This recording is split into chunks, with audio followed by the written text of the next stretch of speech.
Hello, আসসালামু আলাইকুম guys, সবাই কেমন আছেন? আশা করি ভালো আছেন।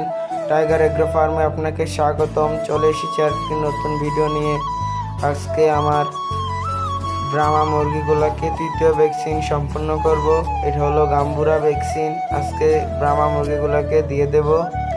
এদের বয়স হলো আজকে 3 মাস প্লাস। আমি আজকে এদেরকে গাম্বুরা ভ্যাকসিন সম্পূর্ণ করব। এর জন্য ভ্যাকসিনটাকে মিশিয়ে নিয়েছি।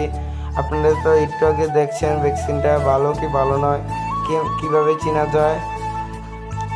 যদি ভ্যাকসিনের ভিতর সুই ঢুকিয়ে যদি পানি নিজে নিজে না টানে তাহলে মনে করবেন ভ্যাকসিনটা খারাপ, আর যদি নিজে নিজে টেনে নেয় তাহলে মনে করবেন ভ্যাকসিনটা ভালো। আমি এখন সবগুলা মুরগিকে আস্তে আস্তে ভ্যাকসিন দিয়ে দিচ্ছি। এইগুলো হচ্ছে আমার অরিজিনাল লাইট কালারের ব্রাহ্মা মুরগি।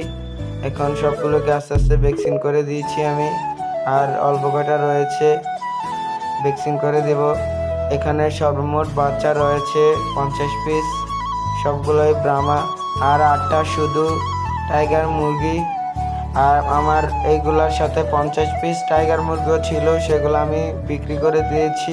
এখন সবগুলো ভ্যাকসিন করা শেষ। সবাই আমার জন্য দোয়া করবেন আর আমার চ্যানেলটি সাবস্ক্রাইব করে দিবেন। আজকের ভিডিও এ পর্যন্তই। সবাই ভালো থাকবেন, সুস্থ থাকবেন। আল্লাহ হাফেজ।